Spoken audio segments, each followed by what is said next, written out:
Halo sobat, kali ini tuh saya mau menyampaikan goncangan surgawi itu akan nyata atas bangsa Indonesia. Bangsa Indonesia akan mengalami kemuliaan Tuhan.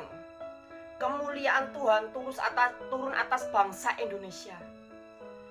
Akan ada satu utusan yang lahir dari bangsa Indonesia. Akan ada satu utusan yang lahir dari bangsa Indonesia. Dia memiliki terah keturunan dari Ibrahim, yaitu bangsa Israel, dan dia juga punya terah darah keturunan dari orang Indonesia. Dia adalah orang Blasteran, gabungan antara terah keturunan Ibrahim dan juga dari bangsa Indonesia. Orang ini lahir di tengah-tengah bangsa Indonesia.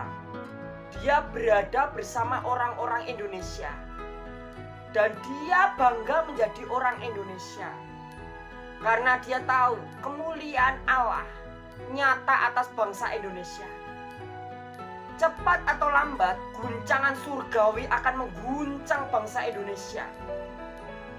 Seluruh bangsa Indonesia akan mengalami guncangan surgawi.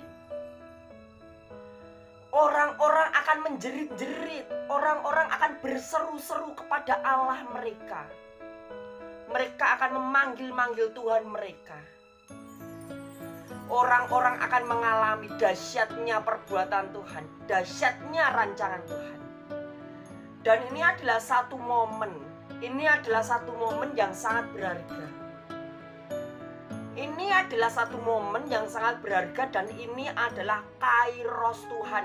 Ini adalah kairos dari Tuhan. Momen ini tidak akan ada lagi di akhir zaman.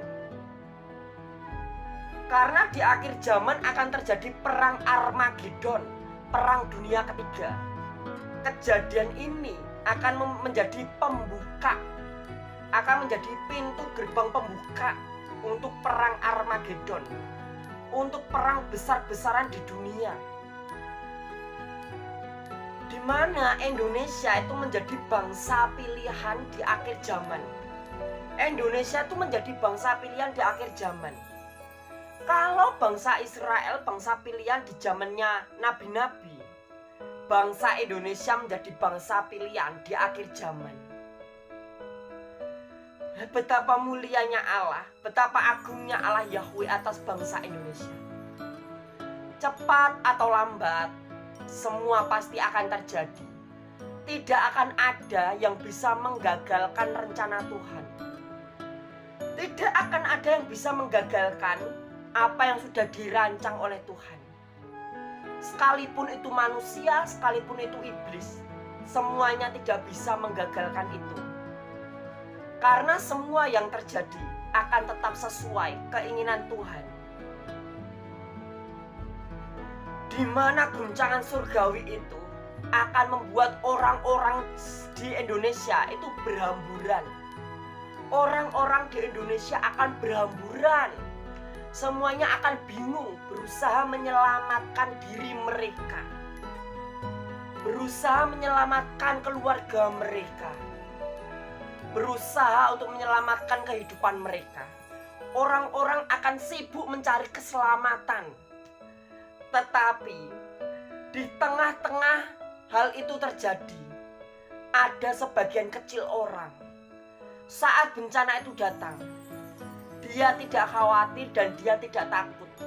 Dia tahu ini adalah kairos Tuhan. Ini adalah waktunya Tuhan. Hidup dan mati di tangan Tuhan. Hidup dan mati ada di tangan Tuhan. Tidak takut, tidak khawatir. Dia tahu Tuhan itu nyata, mukjizatnya nyata. Dia tahu kalau Tuhan itu yang menciptakan semuanya. Hidup dan mati di tangan Tuhan.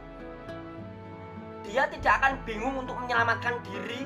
Dia tidak akan gelisah atau khawatir. Tetapi dia tahu ini kairosnya Tuhan. Ini waktunya Tuhan. Dia akan berdiam diri. Dan ingatan dia, pikiran dia dan hati dia tertuju pada Yesus. Pikiran dia, hati dia akan tertuju pada satu orang. Akan tertuju pada satu orang yang sudah pernah dia lihat. Dan dia tahu Itu adalah Yesus. Itu adalah Yesus yang datang kedua kalinya di dunia. Dia adalah Yesus. Dia memilih bangsa Indonesia di antara bangsa-bangsa yang lain. Kairos Tuhan akan nyata di bangsa Indonesia. Dia tahu kalau orang itu Yesus, dia itu Yesus, dia Yesus. Hanya dengan memandang Yesus, pikiran dan hati tertuju pada Yesus, dan menyerahkan semuanya kepada Yesus. Dia serahkan hidup dan matinya kepada Yesus. Dia berpasrah dan dia percaya keselamatan hanya ada pada Yesus. Keselamatan hanya ada di dalam tangan Yesus. Maka saat bencana itu melandanya, dia akan memperoleh keselamatan. Dia akan memperoleh keselamatan dan dia akan diselamatkan. Dia akan selamat dari malapetaka itu. Dia akan selamat. Dia akan berpindah alam dari alam nyata ke alam supernatural. Perpindahan alam dia alami dari alam nyata ke alam supernatural. Dan dia akan mengalami yang namanya mujizat keselamatan. Dia akan mengalami yang namanya mujizat keselamatan dengan nyata. Bukan dengan angan-angan, bukan dengan harapan saja, tetapi dia mengalami semua itu dengan nyata. Karena dia tahu ini wajahnya Yesus, ini wajahnya Roh Kudus, ini wajahnya Allah Bapa, Allah Yahweh. Karena Roh Kudus, Allah Bapa, Allah Yahweh dan Yesus, mereka sama. Mereka adalah satu kepribadian. Walaupun mereka berbeda-beda, tapi mereka itu satu kesatuan. Mereka sama. Ketika dia percaya kepada Yesus, ketika dia percaya kepada satu orang ini yaitu Yesus, maka dia percaya kepada Roh Kudus dan dia percaya kepada Allah Yahweh, Allah Bapa. Dan inilah waktu-waktu yang ditunggu-tunggu. Cepat atau lambat semua akan terjadi. Di saat orang-orang gelisah, di saat orang-orang khawatir, orang-orang seperti ini yang sudah tahu, dia peka dan dia sadar ini Yesus. Tanda-tandanya Yesus. Dia dimanapun Yesus berada, tanah seakan-akan bergoncang. Bangunan-bangunan seakan-akan bergoncang. Itu adalah tanda Yesus. Itu adalah kuasa Yesus. Tidak ada manusia yang bisa melakukan itu. Tidak ada iblis yang bisa melakukan itu. Ini kuasa Yesus. Ini kuasa Yesus. Roh Kudus ada bersama Yesus karena Yesus adalah sumbernya. Ketika dia memandang Yesus, ketika pikirannya dan hatinya tertuju pada Yesus, dia serahkan hidup dan matinya kepada Yesus. Dia serahkan kehidupannya pada Yesus dan dia serahkan keselamatannya pada Yesus.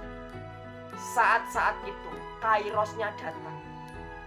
Bukan dengan harapan kosong, bukan dengan keyakinan kosong, bukan dengan sesuatu yang tanpa bukti, tapi Yesus yang sudah hadir di alam nyata menjadi manusia pilihan di Indonesia. Dia akan memberikan bukti yang nyata. Keselamatan akan nyata bagi mereka yang percaya. Percaya saja dan percaya saja. Semua itu pasti akan nyata. Cepat atau lambat, goncangan surga akan segera datang. Dari surga datang ke Indonesia. Dan orang-orang akan mengalami kemuliaan Allah yang begitu nyata. Kedahsyatan perbuatan Allah. Jangan lupa klik like dan subscribe